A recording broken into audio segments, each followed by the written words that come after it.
Today's class, we are starting with performance management. You can bear with me that in a workplace, employees are performing at various levels, from the managing director up to the security messengers. They all have various job performance, and their performances are measured by management. Management uses their performance measurement in the course of evaluating their role, their promotion, salary increment, productivity bonus, as the case may be. So invariably, performance management involves all the activities which ensures that goals are consistently being met in an effective and efficient manner. That is, it helps in enhancing the overall productivity of the organization. So training teaches and helps in inculcating in the employee the better skills or better ways of doing things in an organization. All these skills involve knowledge and specific competencies, which are vital tools in the overall objective of the organization. So by training, we are trying to improve on the capability, capacity, productivity, and the performance of the individual employee in order to drive home the general objective of the organization at the workplace. Still on training, we also have physical training. And this physical training has to do with a process of improving on the mental well-being of the individual, the psychological well-being, the physiological well-being. All these are improved in physical training. In some cases, you may see some employees embarking on road work, footballing, lawn tennis, table tennis, even press up, juggling. You begin to ask yourself, what has their job got to do with all this kind of physical training? It makes them to be fit physically, it helps them to be fit mentally and psychologically. When one is healthy, that's when you can talk of the person performing efficiently in the workplace. Apart from this, there are also some people that embark on physical training in the military, police, customs, immigration, and other forms of paramilitary. They also engage in one form of physical training or the other in order to keep body and soul fit. Let's now look at on-the-job training. Some commentators use a similar term for workplace, learning to improve performance. On this job training, it has to do with the development of the individual employee, because immediately the individual employee is being employed in a workplace, automatically he or she begins to improve and embark on some form of training from that moment till the point he or she will proceed on retirement. So training in a workplace is a continuous venture. It's an ongoing concern. It does not end at the point of recruitment. There is a popular saying that when you give birth to someone, the person will also give birth to another. By the time you continue to improve and train this particular employee, new people coming into the job, he or she will also continue in helping in training them. Because training is a continuous process. It does not stop. It continues all through the lifespan of an individual.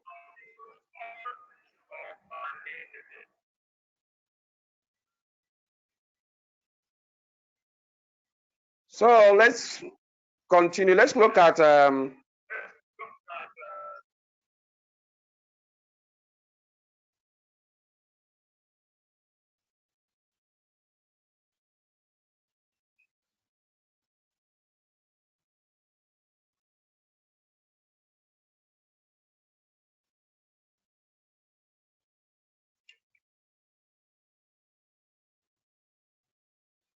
open page 23 for me. So still on the defining performance management, the individual employee, he or she has to undergo certain kind of training. And by training this individual, there are certain approaches that are involved in measuring his or her performance.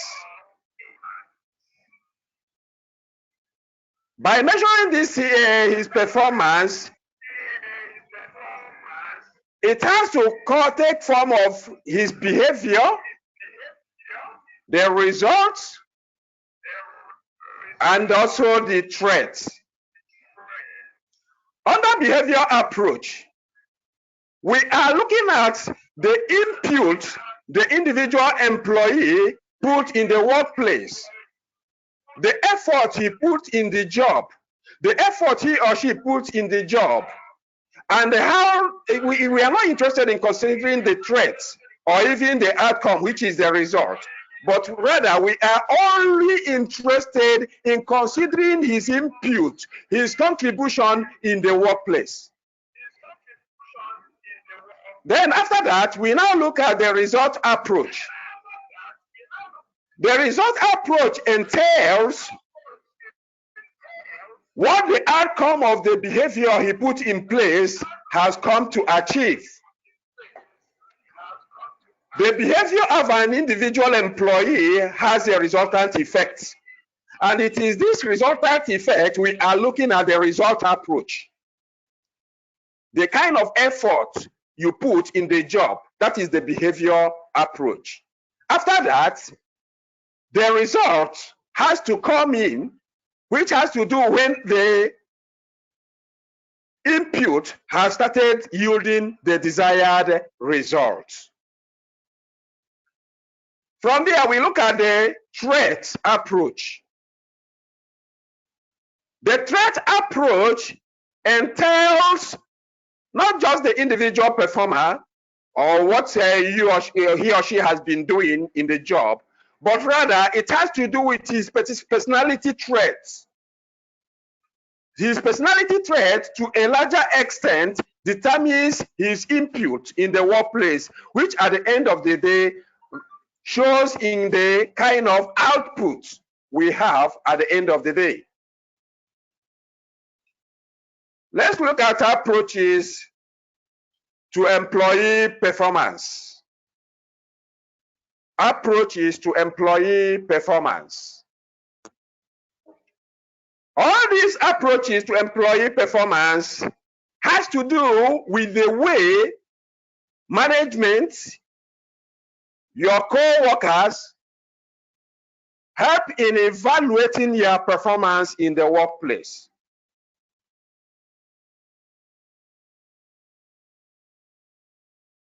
As opposed to the common belief, an employee performance evaluation process is not only beneficial to the organization, but also for the employee. And these processes include: 1, peer review. By peer review, we are looking at the kind of assessment your co-workers will give to you at the end of the day. Your colleagues in the workplace help in reviewing your performance. They can go extra mile to correct you where necessary, to give you feedback. That is, it has to do with feedback from colleagues, teammates, peers on specific aspects of an employee's performance. Then, number 2, it has to do with self-evaluation. The self-evaluation, you as an employee has to evaluate yourself. You have to evaluate your performance in the course of doing the job. You ask yourself questions. Am I getting this job right?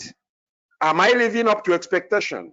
Am I doing what is psychologically required of me in this workplace? Or am I enjoying salary at the end of the month for nothing? Even you as a student, after writing an examination, you will also evaluate yourself to know your performance in each particular exam you have written. You can do that by going through the question papers once again. You score yourself, assess your performance in your CA, and now come to a conclusion that at the end of the day, I am expecting an A in this course, or you are expecting B, as the case may be. So you find out that all this self-evaluation helps in putting an employee on ground in order to do what? Perform better. Because this self-evaluation also helps to improve the particular employee involved. You have to put extra effort where necessary. From there, we look at the number 3 point, which has to do with the quantitative evaluation. And what is quantitative evaluation? Quantitative evaluation means a statistical way of getting data. For those of you, okay, you are in 300 level. By the time you will now move to 400 level, you begin to write your gather data for your project. So you find out that some of you will be embarking on quantitative research, while some will prefer qualitative research. So quantitative entails the process of using questionnaire in order to get data that will be analyzed statistically. You get that data based on the employee's performance. Then at the end of the day, you come back and begin to analyze the data in order to determine the kind of performance the particular employee has put in place. And after this evaluation, management also use it in the course of promotion, determining productivity bonus, determining how to improve on the well-being of the individual employee. Number 4, we also have 360-degree feedback. In this 360-degree feedback, it has to do with evaluation around the clock. That's why, as the name goes, as the name suggests, 360 degrees. It means something that is in a round shape, round the clock. You are appraising that particular employee at every given point in time, getting feedback and appraisal from every employee, and then you submit their views and contribute towards the overall objective of the business. Under this system, an employee is related by his or her subordinates. It could be your colleagues, it could be your junior, it could be your seniors, your superiors, peers, or even clients, or even customers. They evaluate you and tell you the areas you are getting it right and the areas that you need improvement. So having said that, we have to move to number 5, which is the competency on scale. As an employee, as you are doing the job, to what extent are you performing in the workplace? To what extent are you competent in doing the job? In terms of your relationship with your co-workers, in terms of your productivity, the level of your productivity, customer service, teamwork, quality of work done, concern for safety, etc. All these are evaluated. Or are you the kind of employee that is causing wastages for the management? Or are you the kind of employee that is making the management not to spend much? Are you cutting costs? Are you the type that is conscious of costs? Are you a risk taker or a risk bearer or a risk manager? Some people take unnecessary risks and thereby causing management untold hardship or extra cost in the job place. So let's look at administering performance feedback. In the course of administering this performance feedback, you are trying to get positive performance or knowledge or information concerning the job from those concerned. So this idea of getting feedback is very crucial in the life of an employee in order to have an efficient and scientific approach of evaluating the performance of the employee. Having said that, this has to do with development planning for employees and is also scheduled twice a year. In most cases, in some organizations, it could be once in a year. You evaluate the plan, you check the goals you have set for them, whether they have achieved their targets. You now redesign their job plan and the expectation. Because when a particular employee succeeds in meeting up with his target, management is expected automatically to review the targets with congratulatory messages and review the target upwards, because to whom much is given, much is expected. So let's look at sharing performance review formats. So as a manager, you must make sure that at any given point in time, the performance review of a particular employee, you share it with that particular employee so that he or she will not be surprised at the end of the day when the result of his performance comes out. That's why in some cases, you see some managers carrying employees along. This quarter, you have not done anything. Or this quarter, look at your performance. You have performed well, you still need to improve. You know, the essence of carrying this individual employee along is to make sure so that the person is informed about his or her performance, so that when promotion is being denied, he or she will not be surprised. And when promotion is also given to him, he or she will also know that, yes, I merited it. So we move on. Let's look at solicit feedback. In the course of trying to solicit feedback, it means that you have to consult your colleagues who have worked closely with you, and these your colleagues cannot tell you lies, except if they want to deceive you. They will tell you the truth on areas where you have performed and also areas where you have not performed. Areas that need improvements, they will also carry you along and let you know. We have successfully come to the end of that. So we move to career and development planning. Career and development planning. What is career and development planning? When you employ a particular employee, as a very good human resource manager who knows his onions, you should understand that that particular employee that you have employed has not come to be redundant. He or she will also like to improve himself and become a manager. So you now design a program, a career development program that will help or even suit this employee in order to achieve his purpose. Some of them have skill sets. As a result of their background, they want to be in the job and improve themselves and get their university degrees. So as a very good human resource manager, you can help them and draw a plan, a career plan on how to actualize these feats. You can tell them, draw it, carry them along, know what their responsibilities are at the home front. You can now say from now to the next 3 years, you are to achieve so and so. If the O level is not complete, you give the person 1 year to remedy his O level, his or her O level. After that, 2 years is enough for that particular employee to embark on some developmental training, computer training, getting some skill acquisition that can also impact knowledge in him and improve his skill in the job.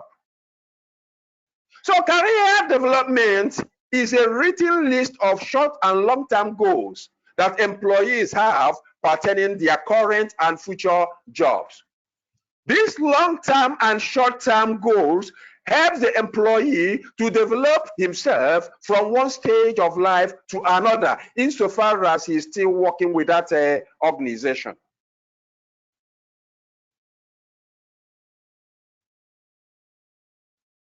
So ultimately, the purpose of a career development plan is to assist employees in achieving their goals. I have explained that long ago.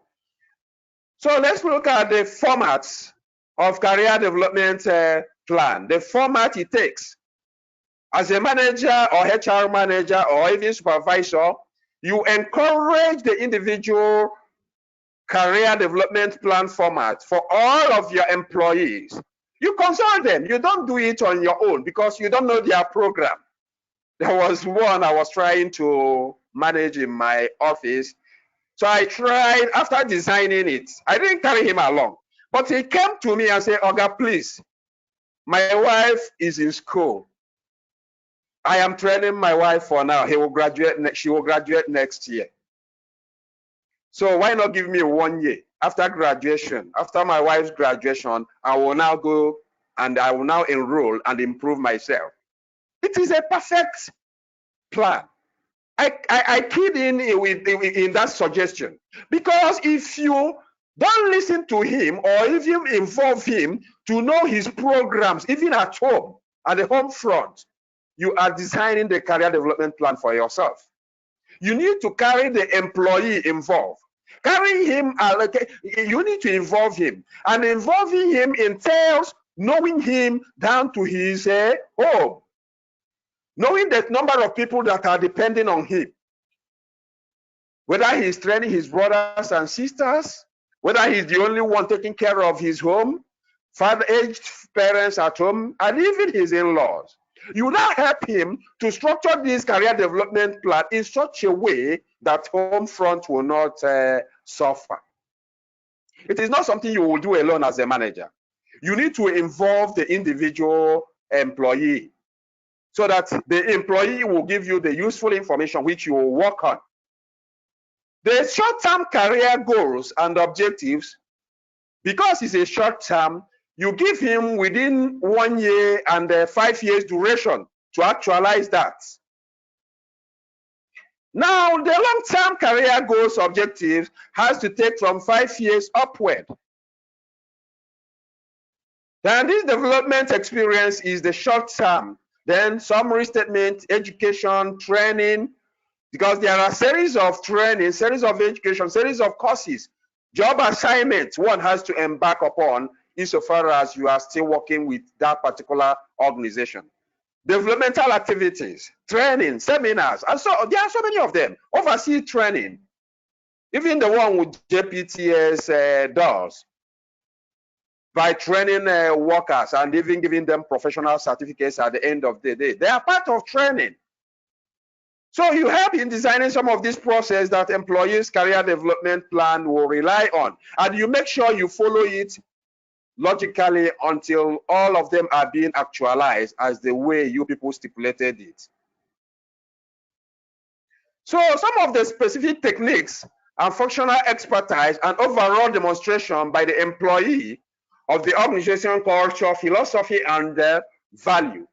So by considering all these, you have to meet the individual with your employees to identify their long-term career interest. Because if you don't involve, like I keep telling you, if you don't involve the individual employee to know where his or her interest lies, you are wasting your time. I was once counseling someone to go to school, telling him the importance of education and going to school. So at the end of the day, I never knew that the fellow was not interested in going to school. You know what he told me? You are busy wasting your money sending me to school. I am not interested. And I said, you did not tell me from the beginning, so that we now channel the money to another area. So you find out that the interest must be there. If the interest is not there, you're wasting your time, you're wasting your energy trying to educate or train someone whose interest is not there. But if one has interest, even if the person is not getting it right, for the fact that the interest is there, it's just a question of time. You see the person perfecting and getting it right. Nobody is, after all, nobody is a warehouse of knowledge.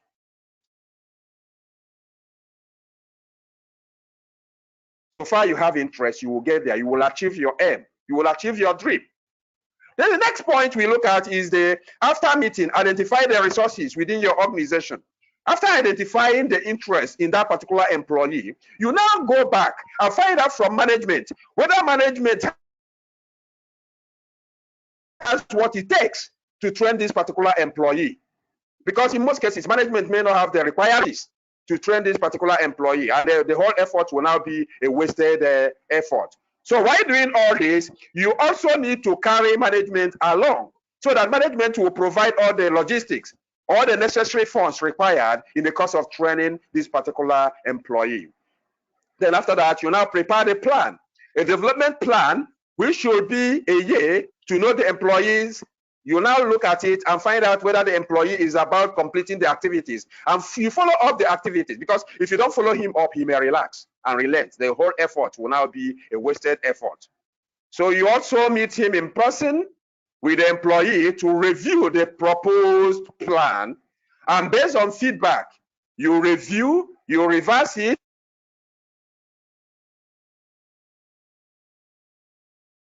you adjust where necessary. It's just like a coach training a football team.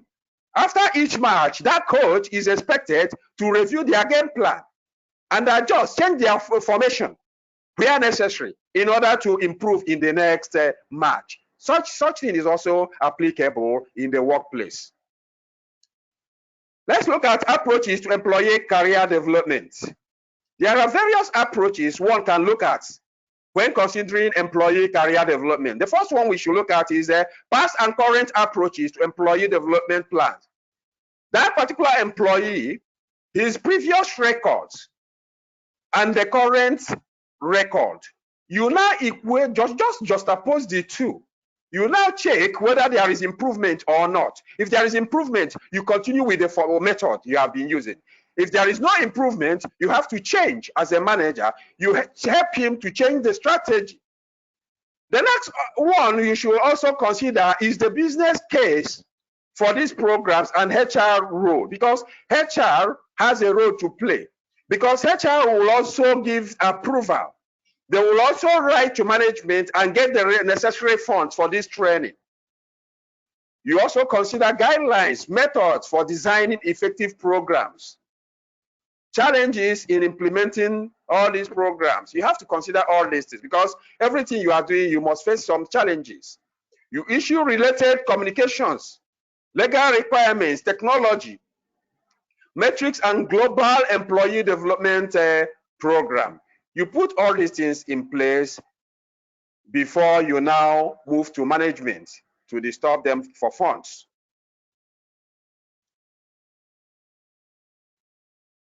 So let's move on.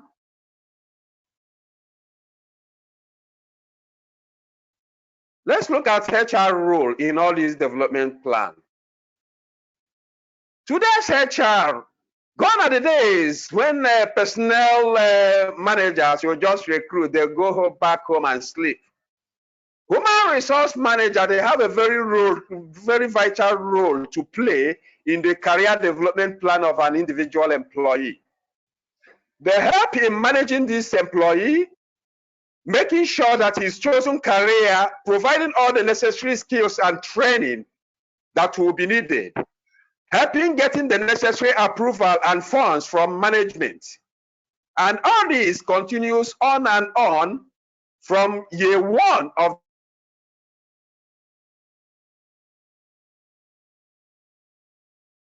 that employee up to the final year, maybe the 35th year of his stay in the organization.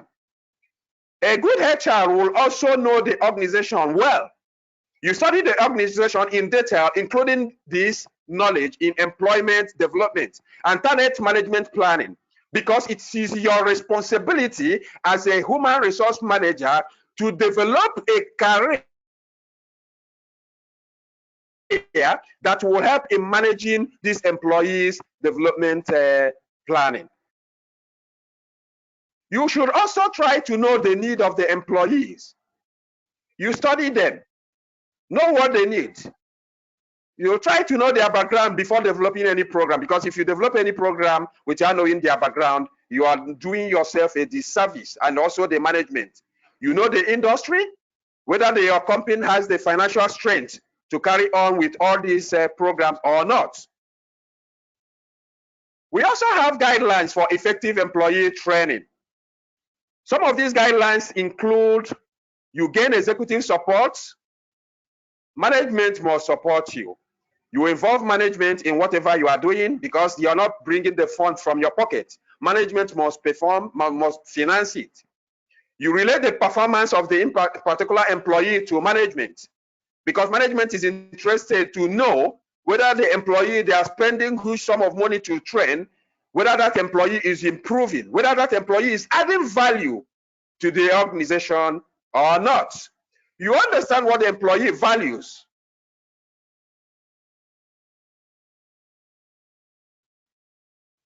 When you understand what the employee values, it will also help you as a human resource person to also place him where he or she is supposed to be. You know the desired outcome. You also study and know the desired outcome.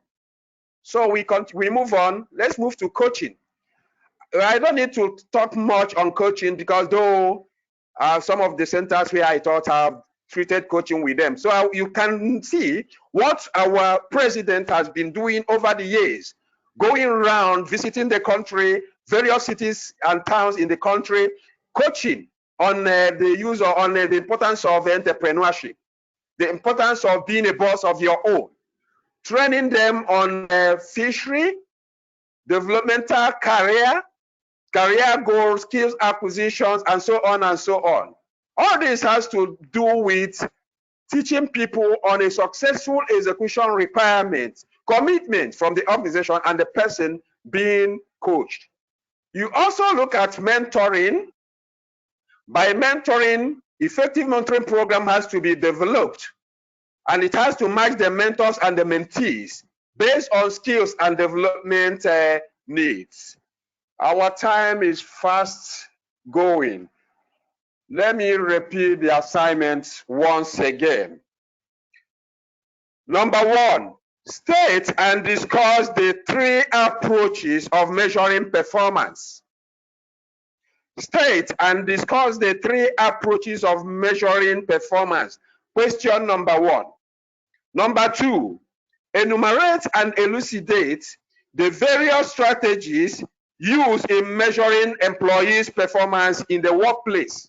I repeat, question number 2, enumerate and elucidate the various strategies used in measuring employees' performance in the workplace.